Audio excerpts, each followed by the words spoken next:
Let's get into it, people. It is Friday. It's Community Beacon.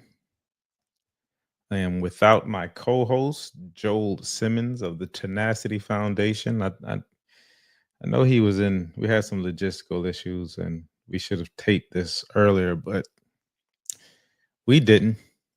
So here it is, Friday, 4:15 or after 4 o'clock. And if he jumps in, he can jump in at any point in time. That is the brother. This is his show as well as it is mine. I'm just, you know, I'm consistent, baby. We all are, right?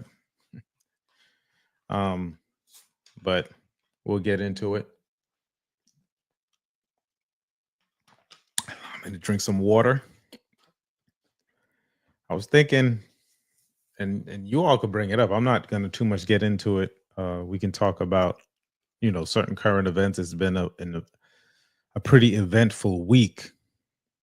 Um, but I won't. But if you do, if you want me to talk about it, I will. Other than that, let's get into the episode. We are finishing up the principles. We're on principle 10.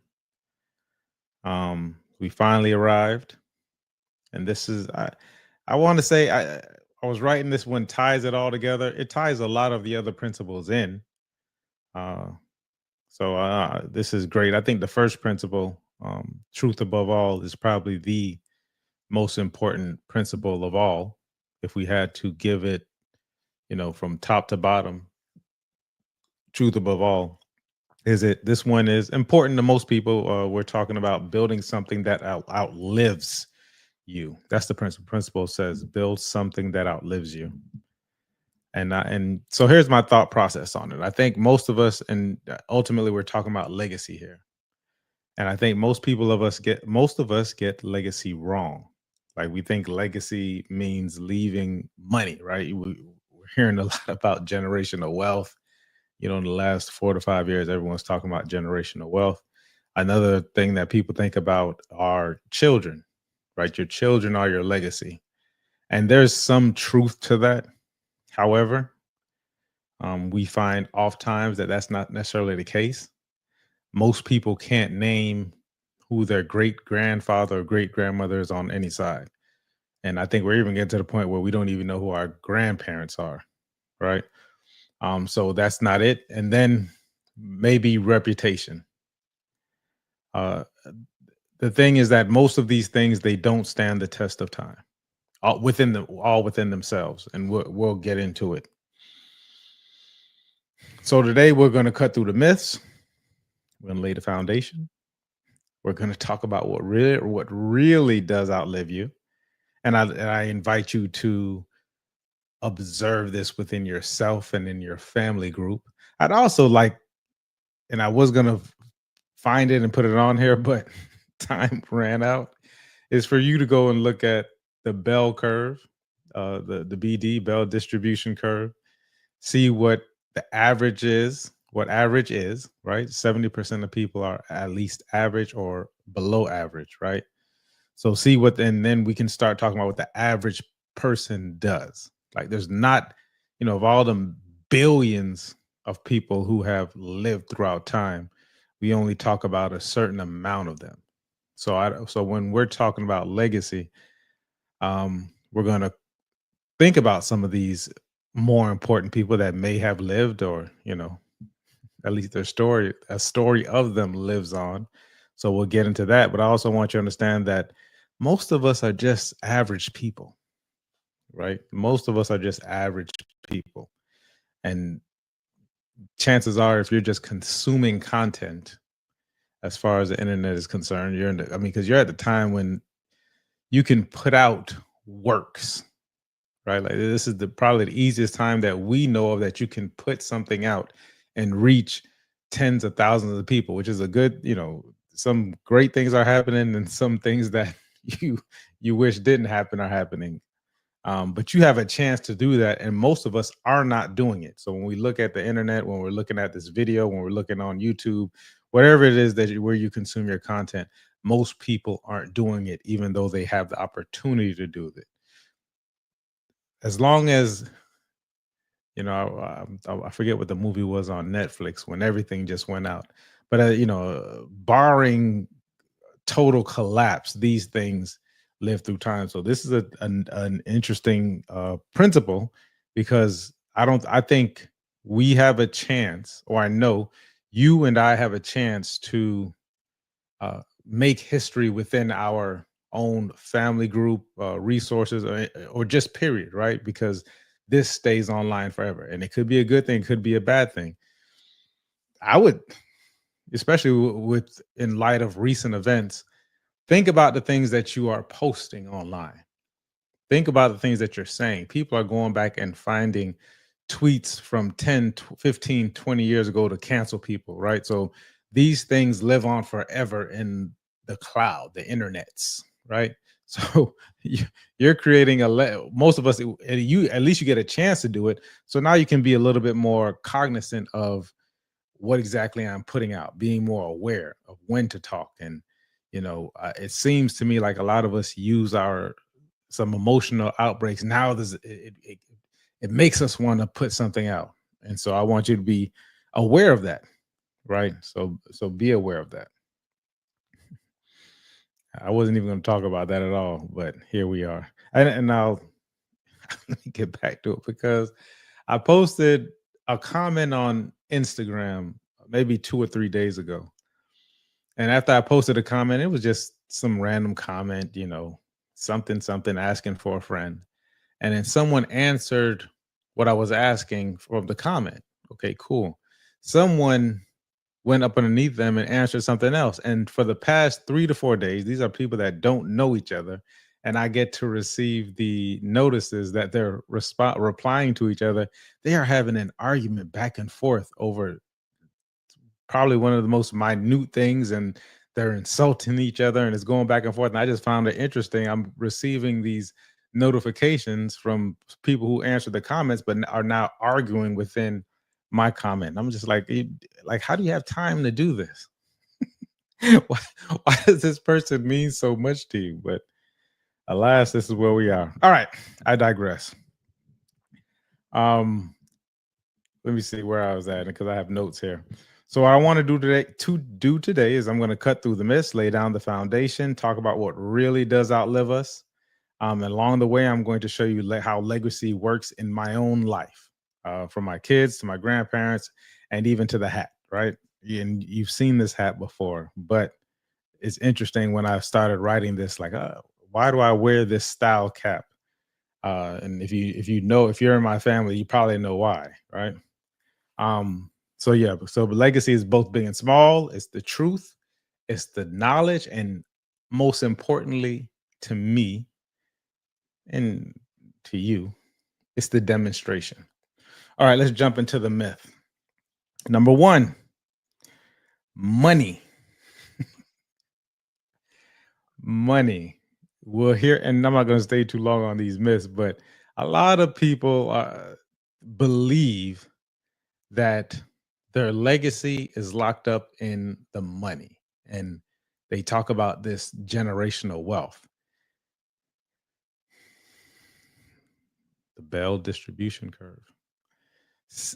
I would, what, 90, what was it, 60 to 70% of Americans live check to check, and we're still probably, what they call the most, the richest planet, or forgive me, guys, the richest country. Like, we're probably, even if you were to make the 60, you're in the 60 or 7% that lives paycheck to paycheck, you're making more money than other people in other countries all around the world, right? So it's not necessarily this money that you have, but when we start to think about this generational wealth, we start to think about certain families that, the Rockefellers, it used to be the Carnegies, and probably still is, or probably still are, right? Um, the Rothschilds, it comes, and these are just names that come to mind off the top of my head. Uh, and what we learned from most people is that the first generation makes it, the second generation spends it, and the third generation loses it because money fades. Heck, just inflation alone. So unless you figured out a way how to structure it correctly, which most people don't, right? And I'm in the real estate business. I can't tell you the amount of homes that are $100,000 homes, 200,000 $1 million homes that get lost through tax deeds because the family doesn't pay it, right? The surviving family members don't pay it. They don't care to pay it. You have 3, 4 people fighting over it, so on and so forth. So if you don't develop the capacity to maintain it and keep it, right? It's not about how much money you make, it's how much you keep. If you don't develop that through the understanding, then it fades. Even people who have spent millions of dollars on buildings, right? In 10, 20, 30 years, when someone comes with, you know, more money, and that institution needs it, they will take it and they'll take your name down and they'll put these other people's names on it. So it's not necessarily the money that's legacy. It can contribute to it. It can help. Money is a tool. It's a great resource to have. So I'm not telling anyone not to, accumulate money and figure out how to keep it and pass it on down. Matter of fact, do pass it on down. But it's not the ultimate. It's not everything all inclusive when it comes to the legacy. Number two is children, and children matter. But the biology alone doesn't equal legacy, right? I, I've seen people who have instilled or who have demonstrated some very powerful things within their family, or just being a certain type of person within their family. And the children don't even necessarily respect it, right? Everybody on the outside may respect it, but the children don't. And now we live in a world where, the children have two families, especially in our community, 70, 80% of kids are born out of wedlock. So now they have two separate families, two different identities. They're taking a little bit of one, they're taking a little bit of some. So for you, as far as your legacy is concerned, especially if you don't have a strong demonstration, especially on the male point of view in our community, if you don't have a strong demonstration, then that legacy is lost. We have people out here with several kids that aren't necessarily with the mothers or the mother of the kids, and the kids don't even know who they are. And like, when you look at legacy, is not, and I guess in certain religions, certain cultures, in our culture, the legacies don't really get passed down through the mother. So, um, but in the Jewish culture, it does. Number three, reputation. And this happens a lot as well, is the status, right? The chasing of the titles. I mentioned the buildings with the names on it already. Uh, Names get replaced. I was speaking recently about my grandmother. My grandmother was a devout churchgoer, right? The full days of church on Sundays, Wednesday night Bible studies.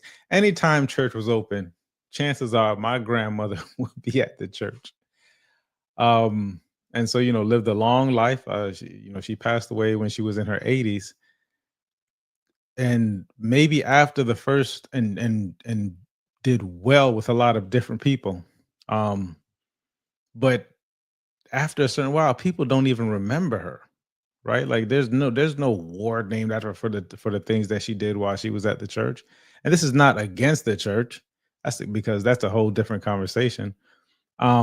But it's just, I'm just using that as an example about the chasing of the and I'm not saying chasing of the titles, chasing of the validation, whatever it is, that these things and her reputation as a person, if it's not, if her family and her kids aren't saying anything about it, then more than likely it's not being spoken about, right? So, the people tend to think that their reputation is going to last or be their legacy. Once again, it's a part of it, right? People can speak well of these people, especially within the community, if in fact we do have a community.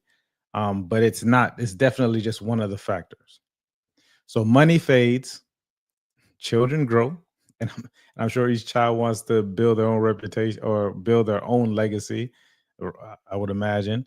Reputations fade, but none of those things alone equal legacy, right? So these putting them together um, is what helps. So I'm gonna talk about the principle one. I said that it was interesting as I was going through this, I was putting this together for this show. Um, that number one came back to me, and I'm glad that it did, because number one should permeate through all of the principles, truth above all. And I was listening to a mentor this week and had an awesome. He was lecturing, and he said, you don't learn truth. He said, you either accept it or you reject it. And then he got into talking about how all of our actions are, excuse me, any action you can have is imperfect, right? Anything that you do is going to be an imperfect action, but the being, meaning that you're aligned with the truth in this moment, that's perfect. Um, it was an interesting conversation, and the key he was getting to was like the only reason to gain knowledge, which is what we're doing now, is to come to the truth above all, and that's it. And the knowledge has to be practical and accurate, because that's where my mind went when I was thinking about legacy, was knowledge, like the information that you have and that you make practical and that you can pass on, like that is the legacy. But it only adds to it, right? The knowledge has to be practical and accurate. That way it serves you. And the knowledge is not the end goal.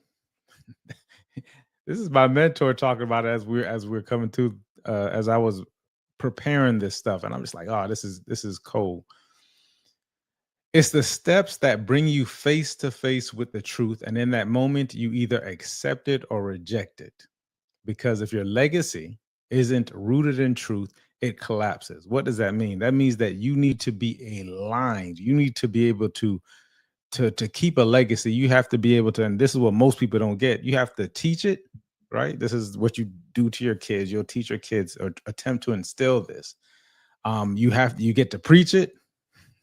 I think preaching is just a little bit, it's a spiritual side of the teaching part. And more importantly, you have to demonstrate it. But all these three things have to be aligned, because you'll see people who demonstrate something, but they're not necessarily teaching it or preaching it. It's definitely within their household. You see a lot more people teaching things and they're not demonstrating. And then they don't really put the spiritual aspect of the preaching into it, right? And when I'm saying preaching, it's, whatever religion it is that you subscribe to. I'm not here to tell you what is and what's not. I definitely believe in the Most High, but probably not how most of you all do. But it's neither here nor there. However you decide to practice your spiritual practice. So then I said, okay, well, how do these things outlive you, right? And I want to go from the top, and I have about 5 steps, and let me see if I put these in banners. Yeah, I think I did. All right. So we'll start on number 5, which is, and this is where you start, right? This is the top, but it's not all in, it's just the brushing the surface. This is what we normally see. It's the resources, right? The money. Do I have it? Oh no, that's something a little bit different, but it's the resources. And so that's the money, land, assets, but only if they're built on truth, right? Because a lot of these things end up getting taken away. So if you don't really have the understanding of the money, if you don't really have an accurate understanding and practical understanding of land and assets, whatever they may be, they'll be quickly gone, right? And you also have to take this information and you get to instill it onto number 4, which is the people's lives that you impact. And it's not just your family, right? But anyone transformed by your presence. There are people who don't have kids, but still leave a long lasting legacy. So when we're thinking about legacy, it's not just your immediate children, it's your surrounding, right? Wherever it is that you go, when we talk about my grandmother, that was one of the things that she was so very impactful with. Wherever she went, that she wherever she was, she seemed to impact people. Right? That's what people talk about her for. Number three, and this is also in the principles. If you go back to the top, I forget which one it was. It might be number four, three or four. But the systems and structures that you build, the businesses, the communities, the frameworks that live behind beyond you, like these principles, I'm demonstrating and I'm practicing and I'm teaching and I'm preaching and so much to my kids that this is the system and the structure that they can always go back to. Right? This is what I'm instilling in them, and we're having this open dialogue. Um, then you get to knowledge, which I think is, to me, up until this week, knowledge was number one. Maybe a couple, maybe longer than this week, but knowledge has been number one for me. The thing with knowledge is that you can never get enough of it. So knowledge is always happening. I tend to enjoy it. Me and my son were talking about our screen times on our phone. He said, "How much screen time do you have?" I said, "I don't know, man. If I were to be honest, it's probably around 13, 14. I didn't take a look at it." He's like, "Oh, that's way more than me." I said, "Well, yeah, but 90% of that screen time is me learning things. It just so happens that the things that I enjoy learning, right? I enjoy learning. I enjoy being accurate. I enjoy gaining knowledge. Um, and not just for, just consuming content for the fact of consuming content. Uh, but this knowledge piece is so, you can tell I'm enthusiastic about it. This knowledge piece is so important because, like I mentioned, if we know what to expect, because there's nothing new under the sun. So if we know what to expect and that the first generation makes it, the second generation spends it, the third generation is broke. By the third generation, they're broke. We know exactly how to kind of structure it from this point of view. What should these people be learning? Right? I've heard someone say recently, I think it was Lil Duval. He said, "Man, if I had $20 million when I turned 18," he said, "I'm so glad I didn't have $20 million when I turned 18 because I don't know what I would have did with it." And I think that's probably the the case for most people. If you had $1 million, I remember having a conversation with Beethoven. I said, "Man, can you imagine being in the seven, the 10, seven, eight, nine figures, 10 being worth $10 million when you were 23, 24, 25?" And I knew him when he was 23, 24, 25. He knew me when I was 23, 24, 25. And we were very mature at 23, 24, 25. But $10 million is a whole different situation.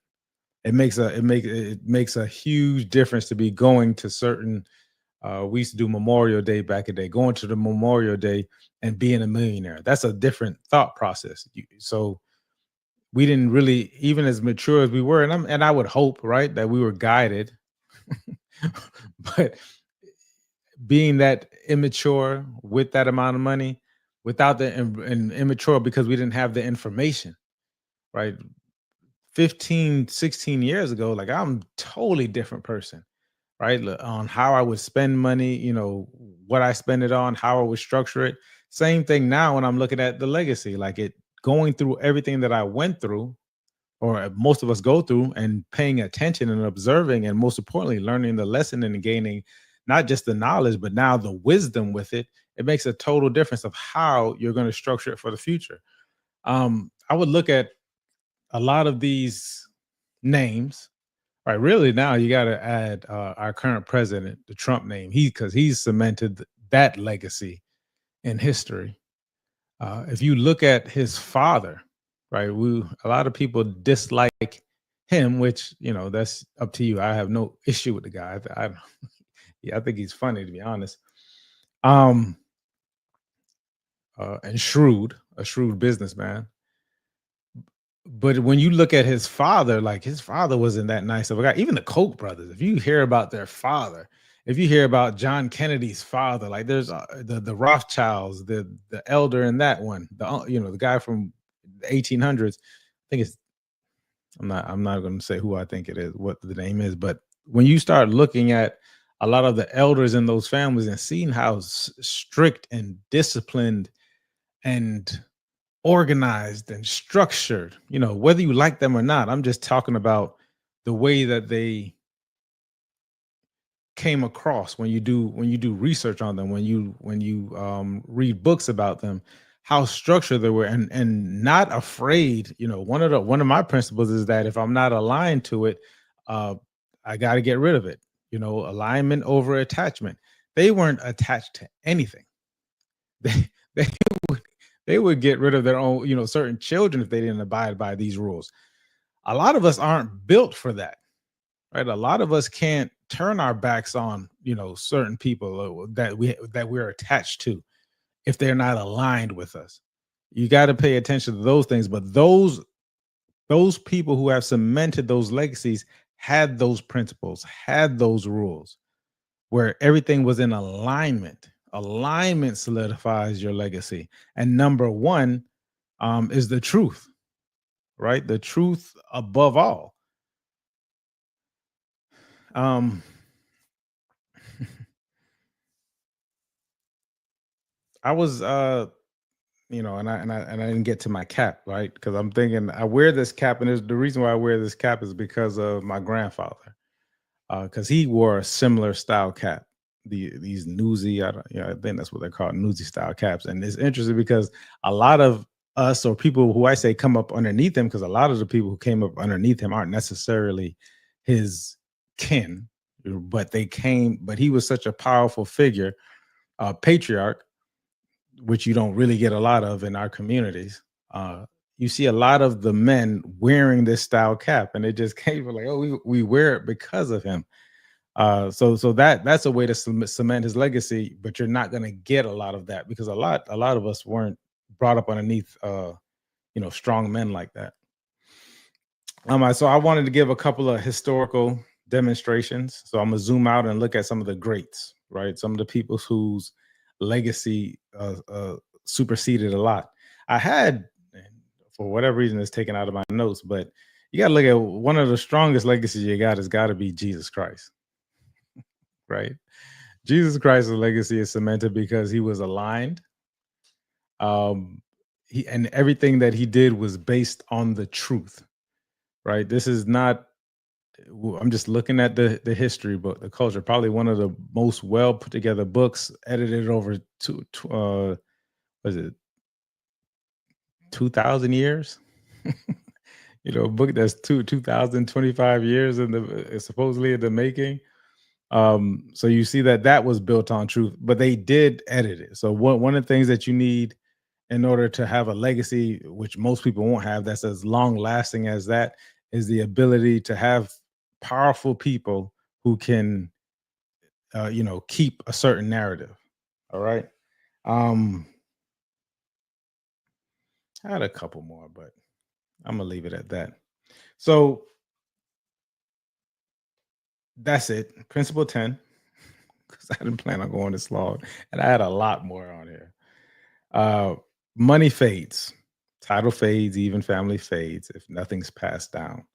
What outlives you is the truth, the knowledge that points to truth, the systems that sustain it, the people you've impacted, and most of all, what you've demonstrated within your life.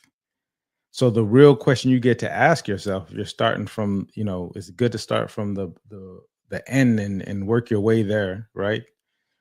Kind of reverse engineering is, what will people speak about when I'm gone? That's the legacy. That's principle number 10. All right, guys. I love you. Anything else comes to mind, I'll pop it up there. Appreciate you.